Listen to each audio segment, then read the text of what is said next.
Hello and welcome to Dad's Our Job, and this is your host Adam Leatherbarrow, and I'm joined by Rob Horton and Callum Horton. Guys, how are we getting on this week? I'm doing pretty well, thank you. Recovered from the weekend. I'll leave that there. But other than that, I am doing okay, thanks, mate. Cal? Yeah, I'm buzzing. I am so looking forward to tonight, and I am going to call out so many people, and I've got so much to say about the weekend, and I just cannot wait to get it off my chest because I have literally been biting at the bit to say something about the weekend. So I am so ready for tonight. And unfortunately, you two lads are going to get it, or you're going to hear me offload. So I'm fully engaged and ready to let loose. That's absolutely perfect. That's exactly what we want, Cal. Just speak from the heart, you know? No, Yeah, no stupid no, comments. it's 100% coming from the heart, and I just hope that I can word everything that I want to say right without losing my cool. Okay, but just before... Got to find peace, Cal. Got to find peace. Oh, I found peace, and I'm going to let everyone have a bit of it. Okay. Find the pipes of peace, Cal. Especially with Christmas approaching. Just a quick covenant here. We're all recording remotely due to personal commitments elsewhere, but this shouldn't change the way the podcast is structured. So so we're not in Callum's den getting tanked up on beer this week, which might actually do us all a favour, to be fair, for our livers. So family goals. So guys, how's your week's been in terms of family goals and own goals this week? I have had a pretty decent week, I think, actually. So to contextualize, we've spoken a lot about going back to school over the last couple of weeks. I know I have particularly. LA has been great personally at nursery, but I think perhaps going from all the mummy time to reduced mummy time had a little bit of an impact on her, and that was kind of like manifesting in a number of ways. But one of the ways that we thought it might be manifesting is she wasn't like as on it with going to the toilet and stuff. And so she was like having accidents and things like that, which when she was doing so well and she was 4 years old, it was a little bit frustrating. So we were trying to work out how we were going to do it. And then we decided that we were going to do like a tick board, right? And this tick board had the outcome of like Percy Pigs. And let me tell you, right, she was all in on the Percy Pigs. So since like, I think maybe last Wednesday, she's been really good on the very excited when she gets to go and tick the board. She's very excited about getting the little treats at the end of the day. And overall, it's just at the moment it's just working, and obviously we're really pleased about that. So that was the 1 up. We went 2 up because being a parent is lovely, but mummy and daddy time doesn't happen that often. So we managed to have some just Kelly and Rob time at the weekend on Friday. We went to see a band that we both really enjoy. Callum, you were there. We got to see and meet a band that we both love called Need to Breathe, or we all love, called Need to Breathe. We met them. Kelly mentioned to them that we used their music as our wedding music, and the lead singer, Bear, talked about it on the stage as well. So we had all of this sort of like this wonderful moment at the gig, and you know, it's just amazing. You meet your favorite band, and they talk about you on stage. So we went 2-0 up. We did concede late though. We had a little 2-1er, and that's because actually Danny loves Need to Breathe as well. So it would have been really nice to have him there as well, but we couldn't work it. It didn't happen. So it was lovely. So 2-1 this week. The only downer being that it would have been nice to have Danny at that gig with us. Oh, nice. Whereabouts was the gig held? It was at Shepherd's Bush Empire, and Callum will tell you, I'm sure, but we managed to stay at the Landmark Hotel for the night as well, which was just absolutely banging, like one of the best hotels I've ever seen in my life. It was like if Home Alone 2 was shot in London, it would have been that hotel. It was the absolute, and for boxing fans, there were loads of boxers who were fighting at Wembley staying there. Oh, And yeah. so, you know, that was pretty cool seeing like the team running around, some of the boxers walking around the hotel. That was pretty cool too. So yeah, so for us it's a 2-1 week, late conceded late, but it would have been nice to have Danny there with us. Nice. Cal, how was your week? It sounds like you had a shared experience with Rob this weekend. No, so I just want to state, everyone, I wasn't third wheeling. I wasn't just like the third wheel. Like so it was myself and my wife. We also loved the band. So yeah, again, we had an evening, obviously, with the family. So it was quite nice. It's like going back in time where we all used to like go out like clubbing together or going out for dinners together, and so it was almost like going back in time. So it was actually quite nice. And again, the hotel was exceptional. It's like, sort of like once in a lifetime sort of experience of, you know, basically how the other half live, really. So we're really blessed to sort of experience that, and obviously experience with Rob and his missus, and obviously and our younger sister as well. So it was and her partner, sorry. So it was actually really, really nice. It was like literally going back in time, like 10 years probably. From that, the band was exceptional. We haven't seen them for 7 years. They haven't toured for 7 years in Britain. So it was really good to see them, you know. And what was even nicer was, and what makes it more of a win, is Bo is now confident to stay with other people. Like, he stayed with his nan quite often due to illnesses, obviously, as you're aware, with like chicken pox and some of the other stuff that he's had as he's been growing up.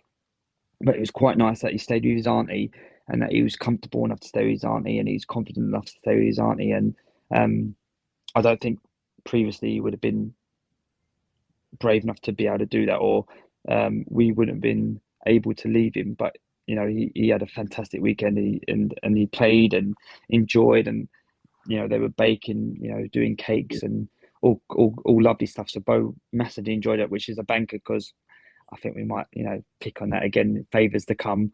On the Sunday, again, I'm going to go, it's a 2-1 as well for me this weekend. But on the Sunday, we had Heather's sort of schoolmates that she's known for like probably like 15, 20 years. They came over, and again, Bo like really played with, you know, with their kids, like so much so that we could almost just like just go and just enjoy himself, instead of us like fully engaging. And you know, we could also almost have like adult chats. It's almost like, I don't know what you think, Rob, you know, like back in the day where we used to go to our cousin's house and we'd go off and play with our cousins, and all the parents were like sort of sitting in the kitchen sort of having a chat. And it's almost like, well, that's kid time and that's family time, and we weren't allowed to sort of go in and find out what was going on. It was quite nice. It almost made me feel like a bit more of an adult, of like, oh my God, we are growing up, and the tables have turned, as they say, which was quite nice. And then we got to Monday and Tuesday, and unfortunately both got another chest infection, which I just don't know what to do. You boys know about how ill he's been, and how he just keeps getting ill, and he just seems to be picking up absolutely everything. But he's on antibiotics again. So we spoke to the doctor and said, like, you know, is this normal? So we've got to basically monitor him, and then talking about possibly going back to our specialist from when he had the operation last summer, and getting some advice. But you know, to be fair, he's actually coped a lot better with the chest infection this time round. So you know, it's just that unfortunately he's had to have today off, because he has to be on 24 hours antibiotics before we're allowed to take him back to nursery. So hopefully be back in nursery. But like I say, I shouldn't complain too much, because he is in a much better place with his illnesses than he was. So and like I say, I think he had chickenpox very light compared to what I've heard and seen from other children. So I won't complain too much. But yeah, it's been really, really good weekend, and Bo seems to be back on the mend, and he's getting the antibiotics in him. So fingers crossed. Yeah. What about you, Ed? Yeah, I mean, yeah, it sounds like you had a pretty good week, both of you guys. With me, obviously, last week, Connie was not the best in spirits in terms of throwing up everywhere. But we was due to go to Centre Parks the following day, and Connie threw up in the morning on Friday, so we thought this trip away is not going to happen. But we braved it. She seemed to be a lot more perkier after that last bit she threw up, and she was a trooper. She stayed in the car for 4 hours, driving all the way to Longleat, and we went to Centre Parks, and we had a good old time. We had a lovely weekend. First time I've ever been there. Went to this, the Centre Parks complex that we went to in Longleat was huge. It was massive. Like, it was so big you had to get your own train to go from stop to stop to different places around the area. So they've got like a village plaza. They've got a massive water sports swimming pool, like a water park and slides and wave machines, lazy rivers, rapids, and then they've got sports plazas where they've got like you go do badminton or pickleball or go play pool or whatever. That was really good. It was really good. So we got there. I was getting really excited for the weekend. We woke up and we went to Longleat Safari Park, and we thought we'd get there early. The weather was pretty good, and go on the safari tour. And I unfortunately caught what Connie had on Thursday and Wednesday even. So I was honking up all day Saturday, in and out behind the sheds, going into the toilet, and I don't want to go into too much detail, but I kind of caught what she had. So I spent most of the time on top of the safari bus looking at the monkeys taking wind wipers off other cars with my head in my hands on the top deck getting thrown about. So it wasn't great for me. And then obviously I lifted my head and my stepdad come in and see if I was all right. He said, "You're all right. You look rather grey." And I went, "Yeah, I feel a bit better now." He went, "Well, I don't want to make you feel any worse, but West Ham are losing 2-0 at the minute." And I was like, "Oh, for God's sake." So we kind of went through that, but we managed to feed the giraffes. The giraffes were out at the right time when we got off the bus, and Connie loves giraffes. So we went up there and bought some eucalyptus leaves, and we went and hand fed them, and she loved that. But then we went swimming, and she again just a completely different child to when we took her away before, where she was petrified of water, didn't want to get in, wanted to get out, screaming, crying. This time she's got her armbands on, she's going on her noodle, she's floating, she's jumping into things, she's going down slides, absolutely loving it. So yeah, I'm really pleased about that because we've got a holiday booked in November. So I don't know, a swimming pool's always going to be on the agenda when you go abroad. So that was a big win, a big win. But yeah, it was a lovely weekend. Not too many hiccups, and sadly now Kerry is feeling the brunt of being not well because she's got a major toothache at the back,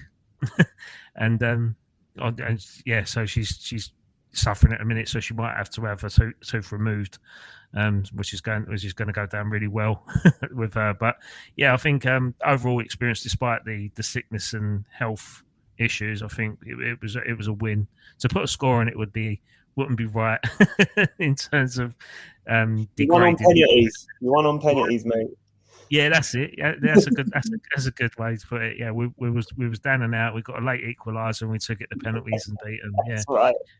That's a great way to put it. You won on penalties. Love it. Would you recommend Longleat? Yeah, I think if you're going to go and do the safari park, then yeah, I would recommend going there. But if you're not going to go do that safari park, it's like, especially for us that live so east and north. I'm going to say east, not northeast, are we? Live so east, so you've got to go past the M25. You've got to go M11, M25. You're going past about 3 airports to get there from where we live. But if you're in and around that area, then yeah, go there. But if not, I think go somewhere more local, because I think the stuff that they've got there is just phenomenal. Really, people can moan about the price of it, saying it's expensive, but I think when you compare it to other leisure resorts that are in the UK, and what they offer and the quality of the accommodation that you're living in and the surrounding nature of it, I think Centre Parks could probably warrant the price that they charge, because I think it is worth it. It is good value for what they offer. So, yeah, I think the nearest one to us is Elvedon. If it's an hour and a we've half been away. there. Yeah, we've been there. Yeah, What's your thoughts I mean, on it? I've always thought very highly of Centre Parks. It's a good way of getting everyone together in the family, and there's lots of activities, and the food's always pretty good, and I've always been pretty impressed, to be fair. I mean, it is a lot of money, but then let's be honest, myself, and Rob's side of the family as well, we all work in school, so we have to pay a lot of money anyway during holidays. So it doesn't, when people say it's a lot of money, for us, it's what we have to pay anyway. So it doesn't depend. It doesn't matter if you go abroad or stay here. It's we always let's be honest, it's who you go away with as well, and who you're around, and that's what makes the holidays of it. So just to jump in there, Cal, you could almost say that what teachers and people who work in the teaching profession have to pay to go on holiday during half terms is almost like a joke, isn't it? It's a joke what they have to pay. And, it is. Yeah.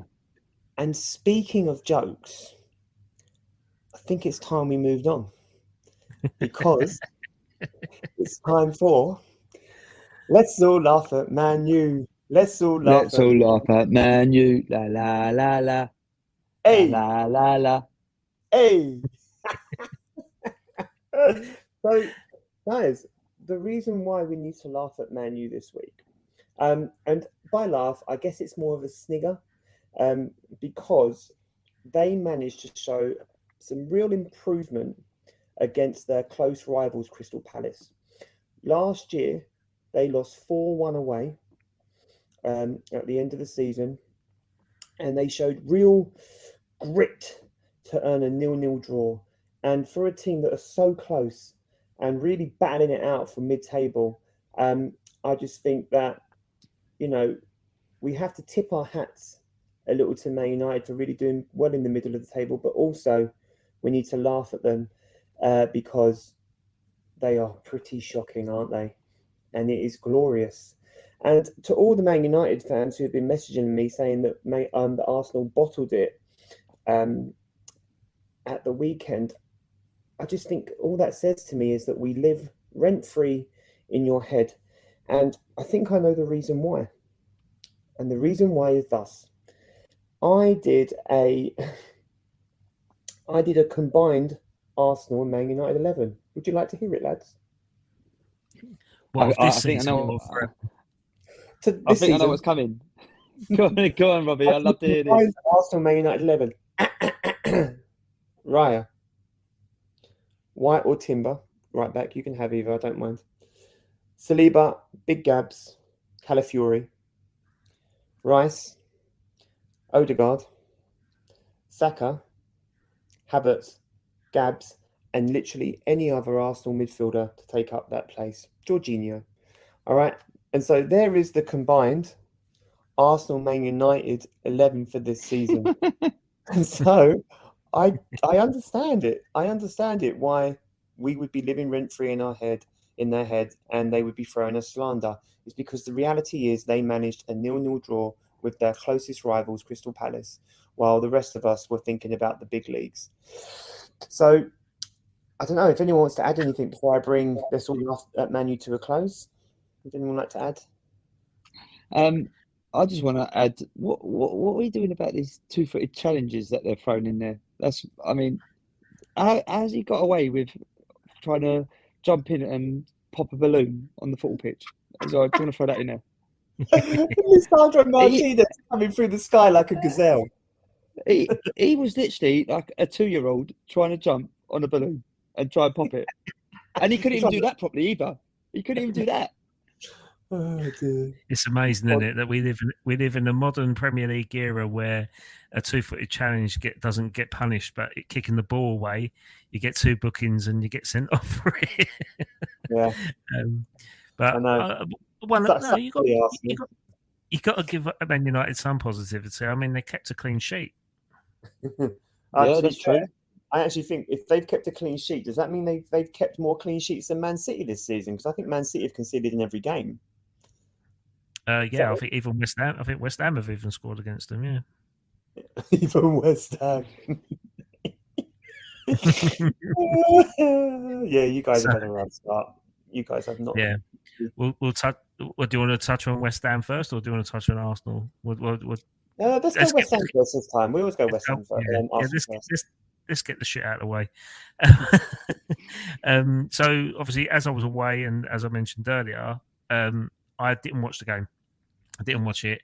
I found out the final result after I finished the safari, and I'm not going to lie, I'm disappointed by the outcome because obviously when I look back at the stats, they only had 3 chances on goal and scored 3 goals, whereas West Ham had multiple chances, more overall passes, more possession.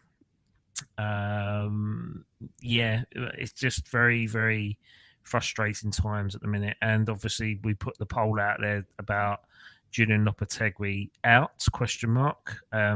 As I highlighted last week that the ownership could make a very bold off the field decision, according to rumours, but I think it will be too early to judge Lopetegui at the moment. I mean, I've given this a lot of consideration and thought after listening to TalkSport and West Ham Fan TV and other social media accounts, and even Sky Sports News of Dean Ashton. Bear in mind, West Ham's first 3 home games were Aston Villa, Man City and Chelsea, and we've not won any of them. I think you'd probably expect that if it was in different stages of the season anyway, because of the way that they were last season. And things could look a lot brighter at the weekend if we beat Brentford, because then that way we would be undefeated away and we would have picked up 7 points in 6 games. So when you think that, there is a bit of light at the end of the tunnel, I'm enjoying the performances, I must admit. Chelsea, after looking at the highlights, it looked like we were completely off the ball in general. But again, I think we're just still trying to find a way of playing, the right formation, using the right players at the right times. And you're not going to achieve that in the first 5 games in the Premier League, especially under a new manager and with 8 new first team players. I think we're a growing team, and you can tell we play badly because if we allowed Nicholas Jackson to score twice, then you've got something wrong. But yeah, that's my general thoughts really. I mean, I didn't really watch the game. I'm just going by feedback of others. But by the sounds of it, it seemed that our centre backs or our defensive shape opened up holes for them to take advantage of the chances that they created. But again, there was one particular debate that I wanted to raise, was the Alvarez playing as the third centre back when the full backs go forward. I'm not a fan of it. I think if you're going to play Alvarez, you play him centre midfield. You don't play him as a centre back. And I think this is where the problem arises. This is something I noticed last season under Moyes, and I'm not entirely convinced with Alvarez. I think he's a good tackler of the ball. I think he's got heart, he's got passion, but sometimes that just isn't enough. I'd rather play with 3 centre backs and allow our full backs. When I mean 3 centre backs, I mean I'd rather have centre backs that are ball playing defenders rather than a defensive midfielder sitting back. I mean, it's we're not going to get Declan Rice, and again, he wasn't never that sitting back CDM that we had anyway. But I think we're just going very negative in that area of the field, and I'd rather just play with a more positive defender than a negative midfielder, if that comes across right. But I watched about the first half an hour accidentally, to be honest. Kelly and I were walking around the landmark, and one of the head chef, for the pub kitchen, invited us down, and we had a drink there, and I was just watching the game in the background, and I saw the first two goals. I think they were both Nicholas Jackson goals, weren't they? And to me, they look mostly like breakaway goals. Yeah. So I think they were breakaway goals. I mean, maybe the shape wasn't right, or maybe West Ham were caught. But if I'm being honest, I thought both of them was Ariola's fault. Ariola should have done better for both goals. That's another player that gets a lot of question marks for me. I think, like I was saying earlier about Ramsdale, like he was made available. I would have sold Ariola in a heartbeat and got Ramsdale in personally. But yeah, sorry, I'm going off. That's okay. I can see why you'd think that. I just think, I think there may be a chance that we will look back on results like this at the end of the season and saying, well, there's no shame in losing 3-0 to Chelsea. Because Chelsea are improving. It's quite clear they're improving. They're becoming a little bit more consistent, and they were consistent at the end of last season, if we're being honest with ourselves. But this season they've started to perform quite well. You know, if you take away the Man City result, which is probably to be expected, they've been quite good. And just to kind of bounce back your Nicholas Jackson statistic, I have to say, I think Callum's on the same page as me, having discussed it before, but I'm actually quite a big Nicholas Jackson fan. I like Nicholas Jackson.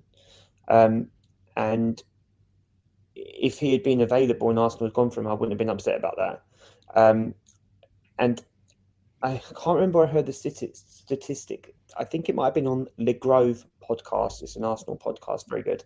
But Nicholas Jackson has the most on-field goals that aren't penalties or free kicks. So in-play goals in the Premier League, other than Ollie Watkins and Haaland, I think.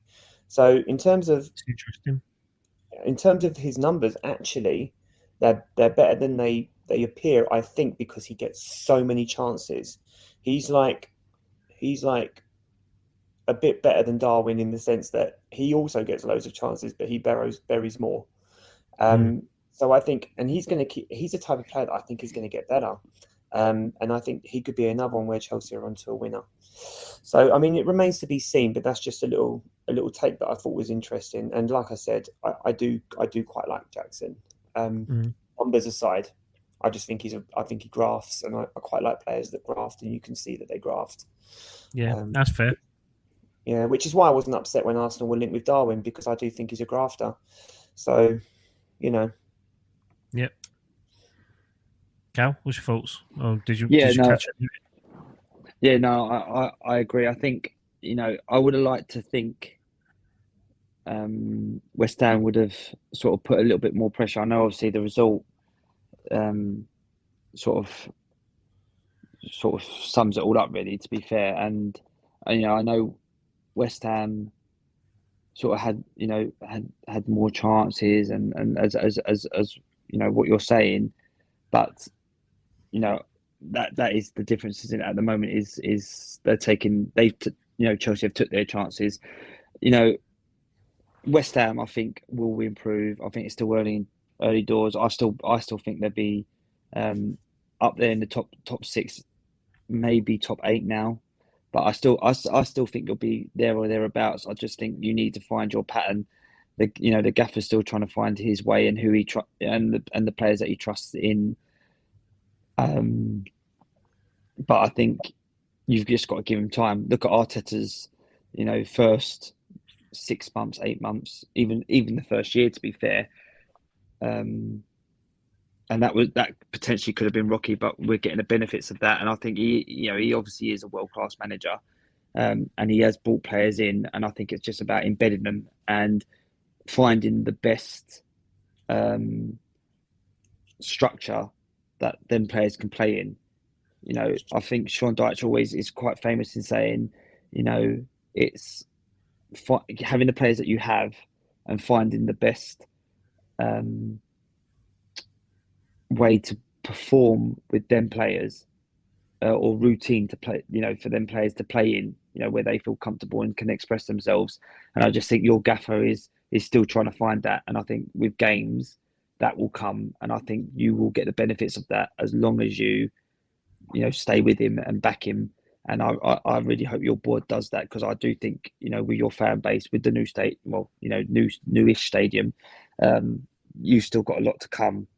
And let's be honest, I think we would have all backed Chelsea to have won that. It might, arguably be closer, but I do think, we would have thought Chelsea would have won that. It's just that it would have been a more tougher game, going forward. But I do think, in the reverse leg, I do think I'm going to throw it out here now. I do think you'll win the reverse leg when it comes to it. So I just think your gaffer needs time, and they need to find what suits the players. Cal, didn't we all predict that West Ham would win last week? Yeah, but that was till Chelsea. That was only for that was only to entertain me, wasn't it? we were humouring you. That's what it is. That's what it was. Yeah, that's what it was. Bit like me saying Man United's going to win the league just for bants. Yeah. Well, hindsight's a lovely thing, isn't it? You really meant that. Don't try it. No, but in terms of that Lopetegui thing that you mentioned, I think, yeah, I mean, in hindsight, like you said, I think it would be good to back a manager for the long term, but I don't think he has been appointed for long term. I think he's a transitional manager. He's going to get a squad to a certain level. And I just think there's bigger fish out there than Lopetegui. They'd rather appoint someone now that can transition and then wait for that right person to come in. Like there was all that rumours earlier on in the season about Ruben Amorim from Sporting Lisbon coming over, and he apparently went on a private jet. He went off at Biggin Hill and had a meeting with David Sullivan, and then they went home and nothing was said.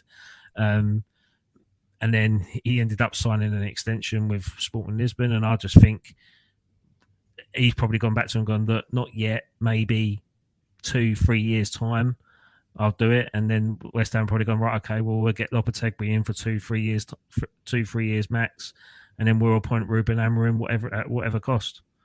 And I think it's just a transitional period for another manager to come in. Same could be said for Julian Nagelsmann, who Tim Steidten adores.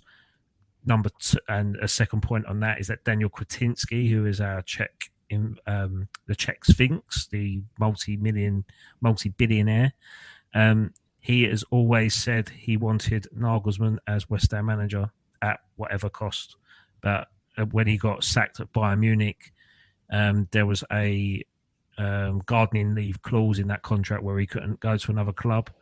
And then he ended up going to the German national team because of that. So I think after the World Cup, I think that's when we'll probably see the true benefits of the long-term vision at West Ham. At the minute, I think it is just a transitional period, sadly. But hopefully there will be some success in that. That's my thoughts. Do you think the gaffer knows that? I think it'd be stupid not to think that. But again, he's employed. He's got something to prove. If he wanted to manage West Ham in the Premier League, he's admitted that. But he wants to be managing in the Premier League regardless, because I think there was even talk with him taking over at Crystal Palace at one point. So I think he wants to be a Premier League manager. So to be a Premier League manager at any club, I think that's what he wanted. Yeah, he can. He's got to prove himself, because he's got to make himself appealing to other clubs. So he's got to do well. So it works both ways for West Ham, because I think they've got someone in who could probably. I'm just surmising here that will probably take on the responsibility of being a head coach and get the team structured to a certain level for someone to take over as a foundation to the new setup of Steidten. But then, on the other hand, if he does well, then other clubs are going to come in for him. But yeah, that's just my interesting take on that. It's not gospel. Yeah. Don't quote me on it, but that's just what I feel. You do seem a little bit deflated, mate. Not going to lie.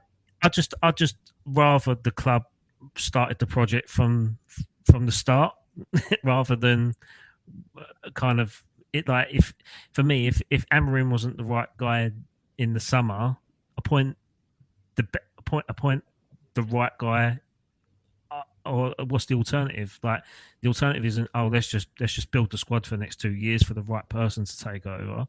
Just do whatever it takes to get that person in. And I just think it just lacks ambition. Like if there was a £15 million release clause for Amorim, just pay it. Like while we're waiting around, just pay it. Just pay it. Get him in. Give him the team that he wants.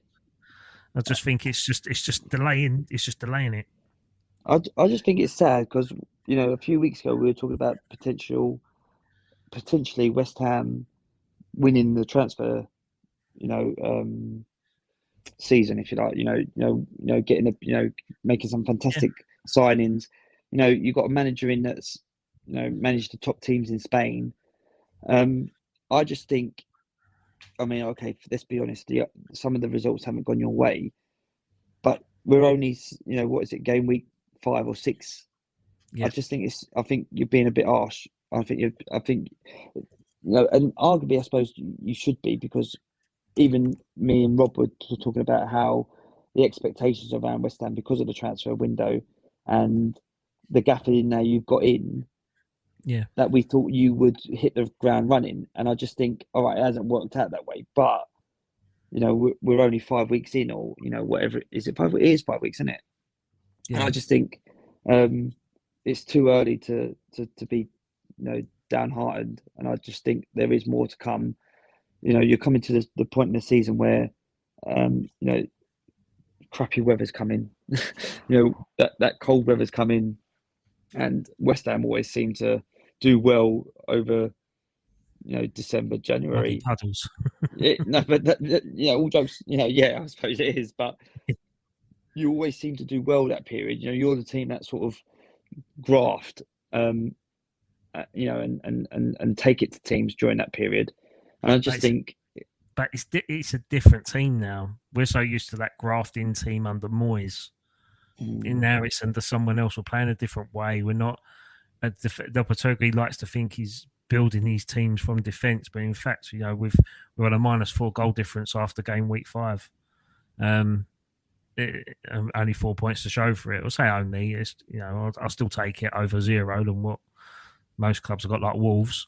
But it wouldn't, like I jokingly predicted Lopetegui to be the first managerial sacking this summer, this season, and part of me feels it probably could still happen. I mean, if something materializes with a better coach suddenly becomes available for no reason whatsoever, then West Ham will jump on it, because all the other clubs have committed to their coaches, where we've half committed, but if we got rid of him, we've only got to pay 18 months compensation.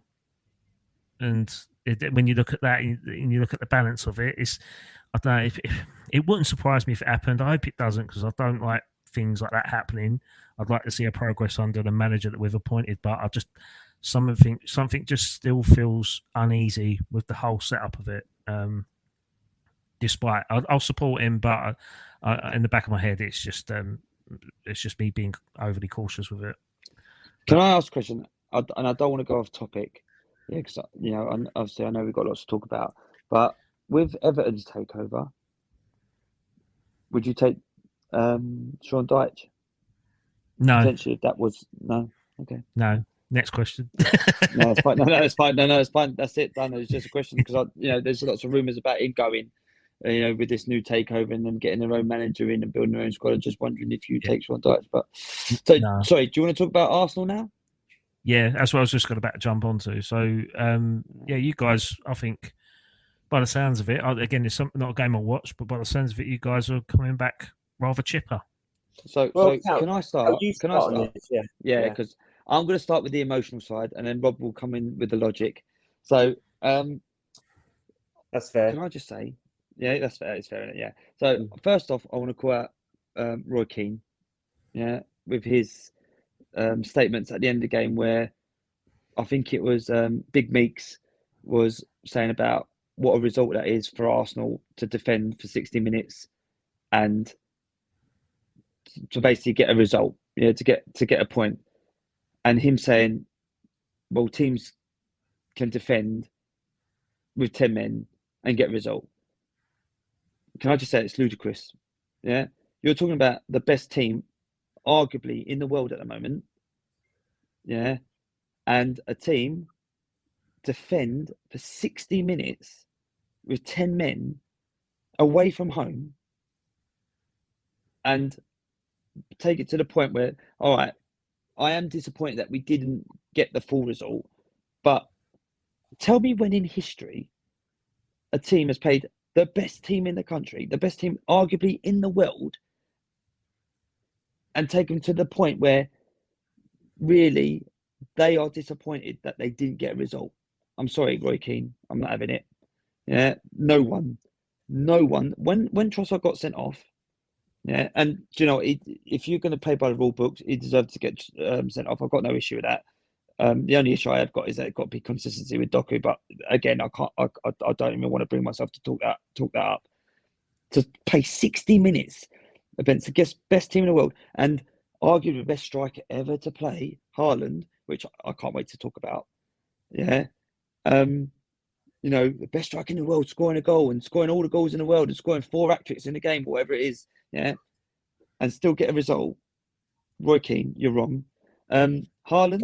Can I just add to that Cal, quickly as well before you talk about Haaland? Almost every team from the top 6 who have taken a red card against Man City have been well beaten. I think Spurs lost 3-0. I think Chelsea lost 3-0. Liverpool lost 5-0. All when they took. Can I still beat? Yeah. All when they beat. All when they went down to 10 men against Man City. So I think what I'm trying to say is that what Arsenal achieved there against a Man City team that hasn't lost at the Etihad since 2022 was nothing short of it was chess, man. That was like a proper chess game, and it was amazing to watch from both points of view, you know. But go on, carry on. Erling Haaland. Yeah. So Erling Haaland, yes, he scored his goal. However, yeah, Saliba and Gabriel again bossed him. I know he scored his goal, and people are going to go, "Oh yeah, but he's done his job." But then again, you're also the best player in the league, and you scored 1 in 3 games against Arsenal. I think that's right. And I'm going to back up Ian right now. And I've played football. We've all played football. Yeah, he's a coward in my eyes. And I 100% back up what Ian Wright says. And I know people are going to say, "Oh yeah, but it's, you know, what is it, shittery and all that stuff that we talk about." And yes, it is. Don't get me wrong. Yeah, but if I was Gabriel, I would absolutely love the fact that he's done what he's done. And I know Man City players are going to, fans are going to sit there and go, "Oh, look, yeah," the same as that we would do with Benny Blanco and so on and so forth. But Benny Blanco does it to your face. Yeah, and he's a coward for doing it behind his back. 100% agree with that. If he would have done the front in his face when he was looking, I would have gone, "Do you know what? I'll rate you at Haaland. At least you've done it in his face, not behind him."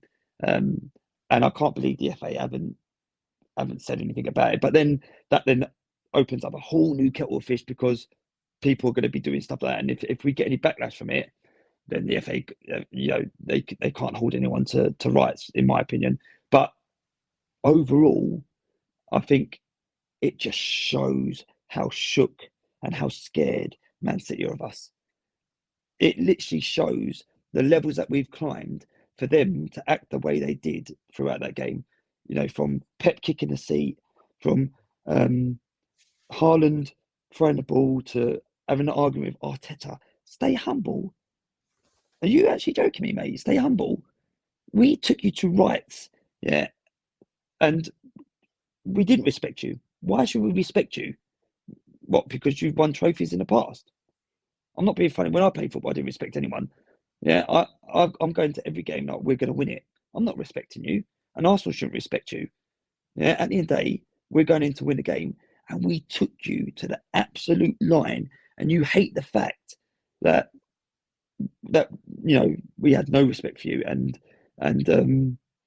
we held you to rights, really. Yeah, we are going to scream and shout at you. And what I find more exciting is that, again, I think Man City can see that it is a proper rivalry now, and that we are really chasing that league, and we are going to push you to the absolute limits.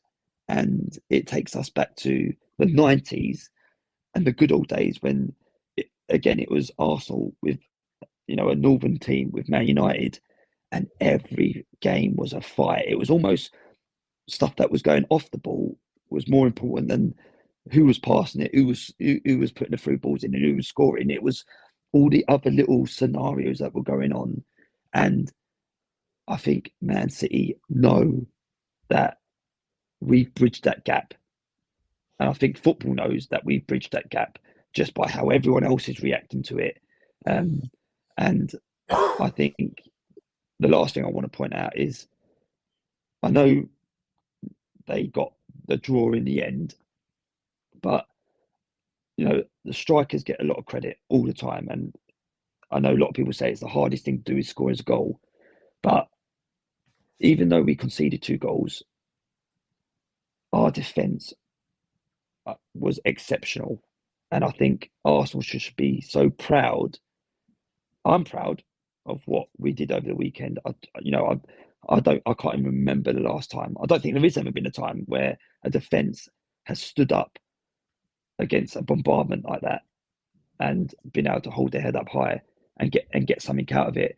And for them to celebrate a draw, they were celebrating at the end of the game like it was the biggest thing, and I suppose arguably we were gutted that we didn't win, or get the point. But for them, the champions who've won it 4 times in a row, and Bernardo going, "You've won nothing." Well, can I just say we have won 14 Premier League titles or Championship titles, that we haven't won nothing. It shows how rattled we had Man City, proper rattled, that they were got out of their prams. When was the last time you've ever seen Man City do that? It shows that we are coming for them, and they know it. And I couldn't be more proud of what we did, how Arteta managed the whole situation, because it could have got ridiculously out of hand. And I'm just so impressed with the boys. And I think Man City really know what's coming.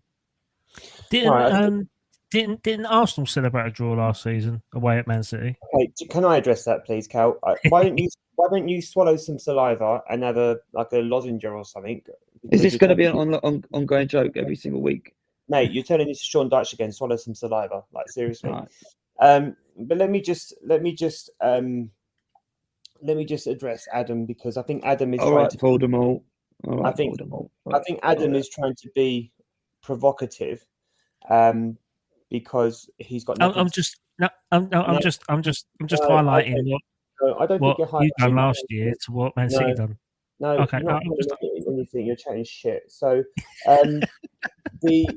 I'll talk. Let me talk you through that. Go on. In fact, Arsenal should have won that game. They had 2 clear-cut chances. They defended well, and they were on the break, and they had 2 clear-cut chances to win the game. And actually, what that then brings me to is to what Callum said, when Callum said it's a real rivalry now. Well, actually, the real rivalry was birthed out of that game, because Man City knew then that we were close to having our number. Hence why you have big boys like Rodri coming out going, only one team came here to play football today. I'm sorry, Rodri, you're as wrong as Adam is. In the last 4 games that Arsenal have played Man City, we have a 2-0 draw away from home. We have we have the 2-0 draw. We have the 2-2 draw just happened. We had a 0-0 draw last season. Then we had the 1-0 draw at home, and then we beat them in the Community Shield. All right. So actually, our record has been excellent against Man City.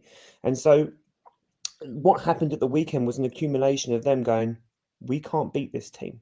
So we have to make sure that we beat everyone else. because they can't do it, and they haven't been able to do it since they beat us 4-1 in the 22-23 season, and that was away from home. So actually, when you say that we celebrated a draw, we celebrated a draw as a team is in transition, right? Man City at the weekend celebrated a draw against a team down to 10 men for 60 minutes, where they have beaten other teams like Liverpool 5-0 from the same situation. And what you guys saw at the weekend was a Man City that realised they were in decline, that they were starting to go over the hill. Kai Walker, nearly done. Edison, nearly done. John Stones, nearly done. Bernardo Silva, nearly done. KDB didn't make the bench. Yeah? So what you're saying is profoundly wrong, because they were celebrating holding on, whereas Arsenal were celebrating catching up. And that is a massive difference. So I will challenge you on that with knives. I can't argue it, Rob. I was agreeing with everything you said throughout there, and I'm glad I said it because it's got the passion and the fire out of both your Horton bellies. And I promised I would be. I promised I would be. What was the word Callum used? The whatever he said at the beginning. Logical. The logical one. And to be fair, I do think I spoke with logic, but yeah, it's a difference of yeah, but you both said it with conviction and passion, which is what I wanted anyway. I didn't want Stato from Fantasy Football to tell me of XG or whatever. I wanted what it was from the heart, and that's why I've rattled you, because I wanted it.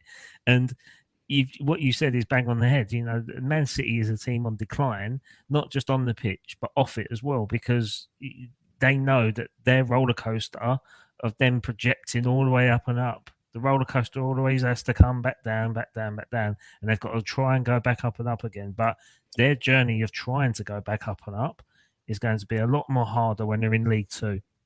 Yeah, it's true. It's so true. Do you know what? The same could be said for Chelsea as well. So their time will come, their punishment will come. But do you know Man what? City first. I think we've spoken at length about all that stuff. I think let's keep it about the pitch and about the players and about the teams. And like I said, I don't think you can take a lot away from the Arsenal performance. Just to come back to you, Cal, as well. I don't really care about the Erling Haaland shithousery. And actually, if you've listened or if you've seen any of the Gabriel interviews afterwards, he basically says, that's football. He was trying to provocate me. I'll see him when he comes to the Emirates. And I think he will. Because, you know, people keep, and we've had this discussion before, Cal, Saliba is the Rolls Royce. Well, let me tell you right now, someone has become a Bentley, because I cannot even begin to explain how I feel about Gabriel right now. And it's not the goals, it's the passion, and it's the way he shows the passion. The way he screamed when he scored against Tottenham, and then the way he celebrated against City, it was like he knew we were onto a winner. And I can't speak more highly about Gabriel. So can I speak highly? Can I do it? Yeah, I just want to say this. You know, we talk about the famous back five.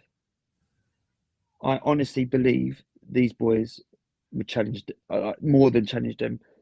In the era of football that we're playing now, Tony Adams, Keown, or Bold, Winterburn, Dixon, Seaman would not be able to perform at that level that the boys did on the weekend. And I just want to emphasize, Gabriel is an absolute, just in what you just said in his reply to what Haaland did, that just purely calls out what a warrior that fella is. Yeah, because other players have been like, as you just said, would have been, he should have been sent off. That's disgusting.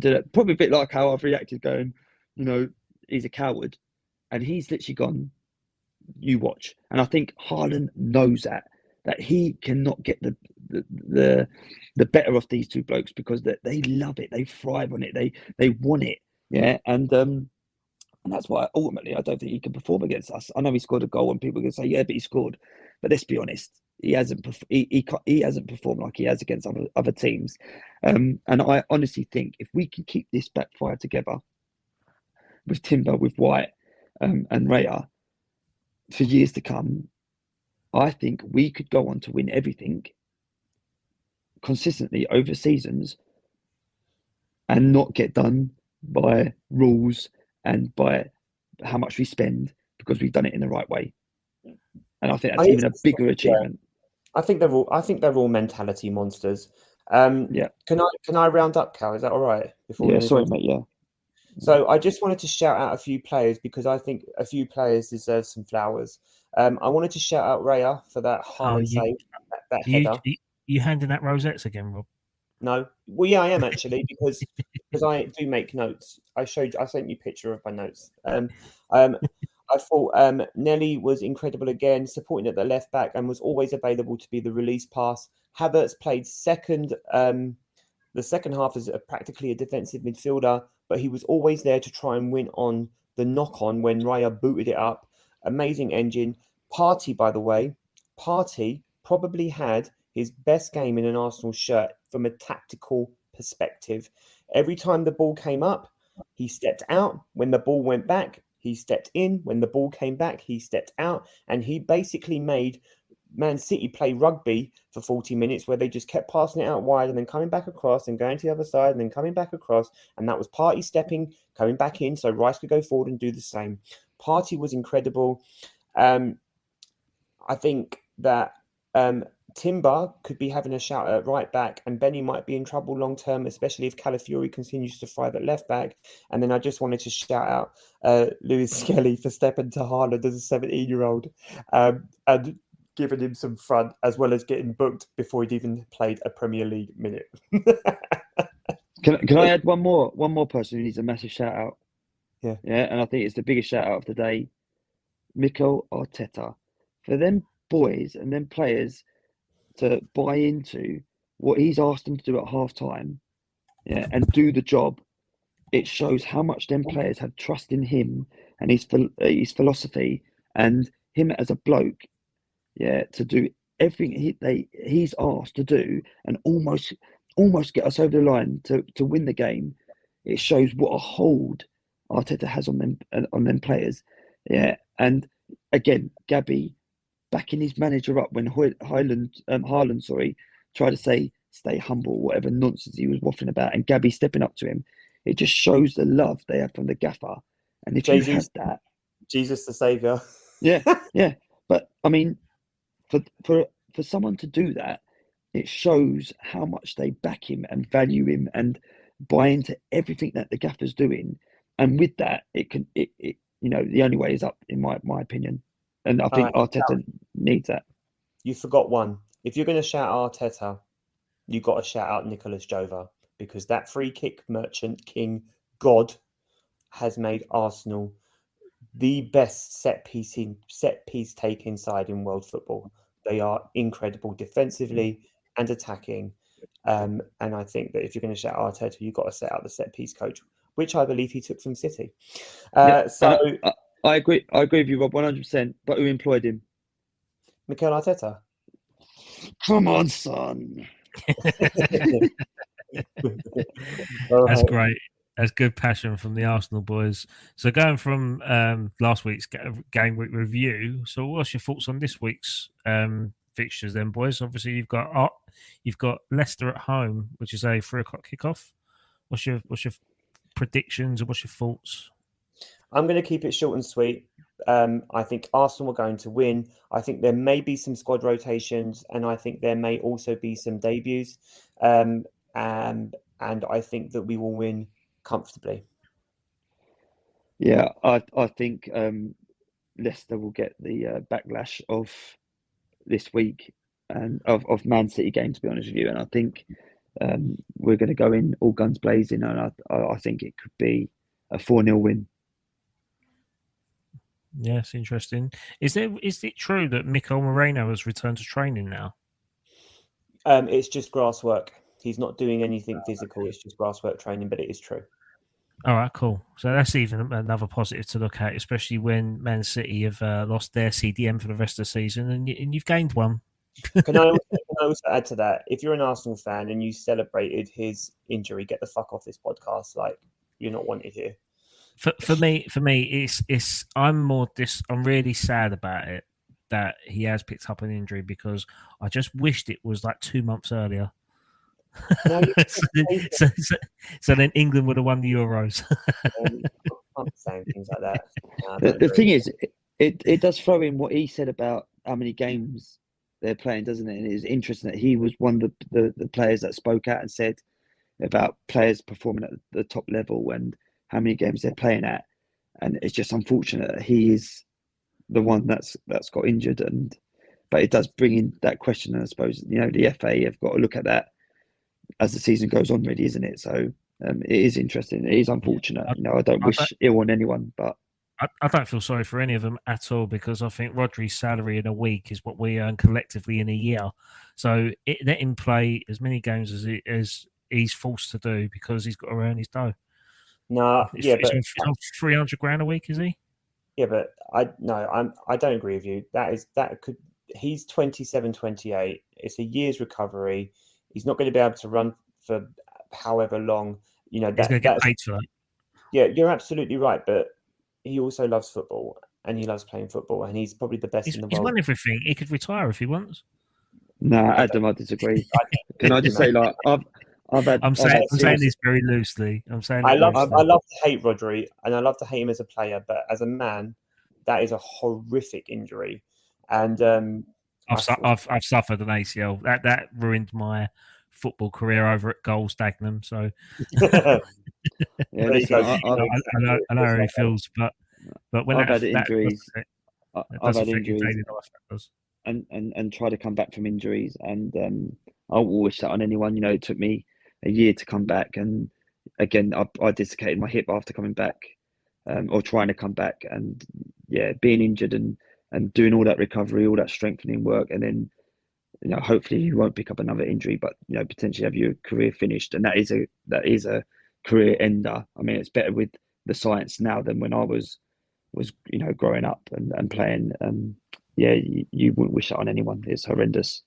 It's hard work. That's going to be hard work for him. Yeah. Well, hopefully, because of his physicality and his regular upkeep of fitness, he should be able to recover quicker and as anticipated, and be back to normal. Okay, so what was your score predictions? You had 4-0, and what was yours, Rob? I didn't think I got yours. I didn't say one, actually. I just said an Arsenal win. I think Arsenal will win 3-0. Okay. So that leads us going over to West London, where West Ham go to Brentford this time round. Another London derby for West Ham. It's not really been a good stomping ground for us as West Ham, really. I think we lost 3-2 last year.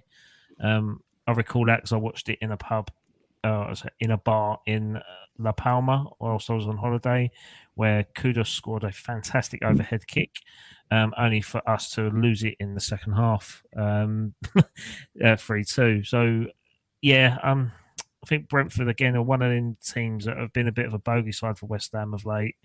But I do think they're a team that are on the decline, because their sort of acquisitions and strategy and is starting to be found out. And I don't think they're a unique team anymore. I think they've just fallen into the rest of the pack now. Again, but I'm going to go for a 1-1 draw on this again. That's the same result as Fulham, but I think we'll take the lead and then we'll concede. But again, to try and avoid a loss, I think that's always going to be the most important factor for West Ham this season. Yeah, so I think the last 2 games you've played there, like you said, was 2 losses, and that was a 3-2 and a 2-0. But so I don't think that looks great in your favour, and actually, it doesn't make things look great just in terms of your season either. Mhm. I do think you've improved the team though, better than Yeah, they have had the chance to improve their team. But I do think they're still pretty good going forward. I'm going to say 1-1.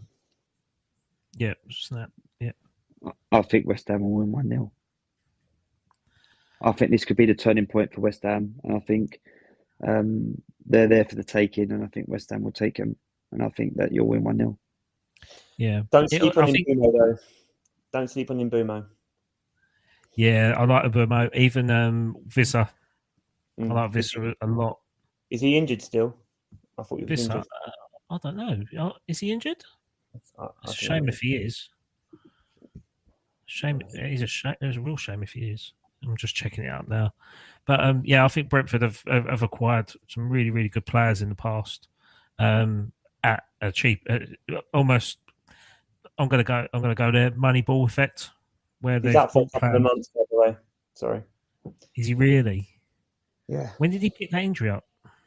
No, I think it was last weekend.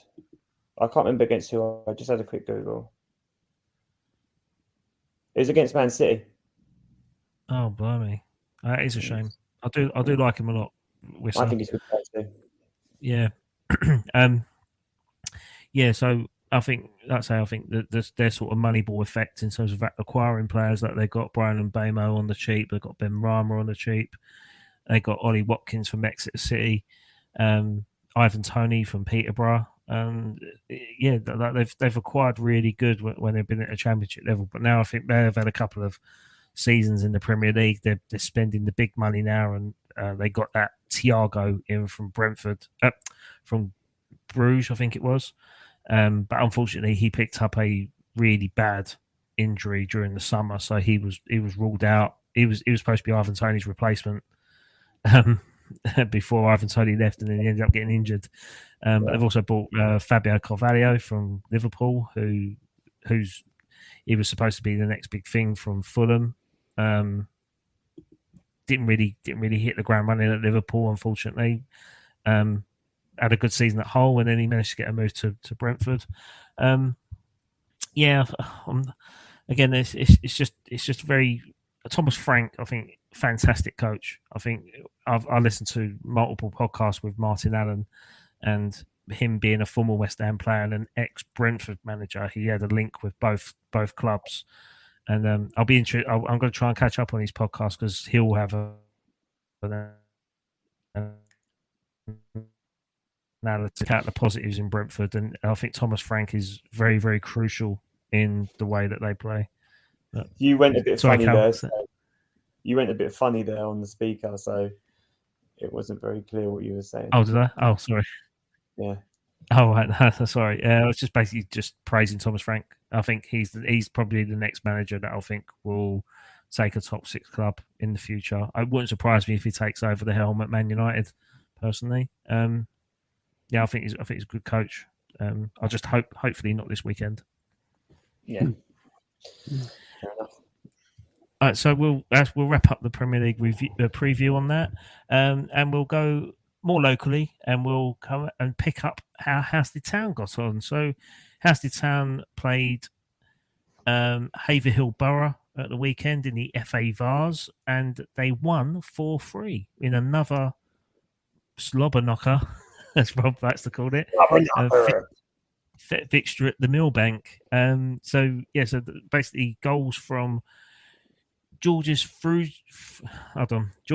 Frudsham, Nathan Scarborough, Asa Cansdale, and Lewis Ori. Sorry about this. Ori Radu. Sorry, guys. I did try and promote you as much as I could. But yes, so the guys, the Humbugs led the first half 2-1, and the game finished 4-3 with Halstead Town scoring 2 goals in the last 10 minutes, only to have a little frightener from Haverhill Borough in the dying seconds of the game to make it 4-3 and to make it a tense end to the game. So they progress into the next round of the FA Vars. Attendance there is 206 on a Saturday midweek game, so Saturday 3:00 game. So I think, again, as Cal pointed out previously, the numbers going to Halstead Town games are consistent and very exciting for the chairman. What's your thoughts, Cal? Continue on it? Or? Oh, yeah, no. Listen. I just think that there's a massive opportunity there, and I think with the crowd that they get, and if they can get it together on the pitch and get a bit of consistency and have a run, as a player at that level, there's, why would you want to play for that team where you're going to get a decent crowd? There is a barmy army there that will sing and get behind the team, which is nice to have a bit of atmosphere. And I just think if they can get a run of games, and sort of move themselves up. I'm not saying get promoted, but even getting around the playoffs or get a little cup run, it's going to bring more fans in, and the players are going to want to play and impress ultimately, and it's only going to bring good atmosphere around the club. I just think there potentially is a lot of excitement there. It's just getting a run of games, to be fair, and I think with this one, this is something that they could build on going into the week. This week's of football and this weekend's worth of football. So, it's only good for the club, and like I say, I can't wait to get back down there and watch them. Yep, Rob. I also think it was quite good. I know you did the match report and you spoke us through it, but I also thought it was quite good to see how resilient Halstead were, because they went in at half time 2-1 up, but then they conceded, and it was 2-2 for quite a long time, and then they scored 2 very quickly, and it was just good to sort of and I read the match report as well. It was just good to see how resilient they were for that time and just kept pushing and pushing, and then were rewarded for their efforts, even if they did make it nervy for themselves in the final few minutes, by conceding to make it 4-3. And hopefully that kind of resilience will find its way into their league matches, and they'll be able to get some more points on the board. Yep, absolutely. So Halstead Town's next game is against Great Wakering away, and that is on the 28th. So that is back into league football. So I'm not sure when the draw is for the FA Vars, but as soon as we find out, we'll give it a tweet and we'll keep an eye out. But yeah, it's good times for Halstead. Come on, the bugs. Yeah, I mean, their next game is on Tuesday at home, isn't it, in the Essex Senior Cup? So be quite good to be able to try and get over there and see that one, just to see them. Is that the Great Wakering one? No, it's Newbury Forest. Oh, right, okay, yeah. No, there, yeah, that's fine. So cool. Yeah, I might try and get over that for that. Well, just don't throw sweets, yeah, Rob. No sweets for him. No. Don't want to get told off. No, you don't want that, mate. You don't want that. Anyway, that wraps up. That wraps up another episode of Dad's Our Job, episode 7. Guys, thanks again for your time, and we'll speak to you soon. Good night, mate. See you later, guys. Good night. Right.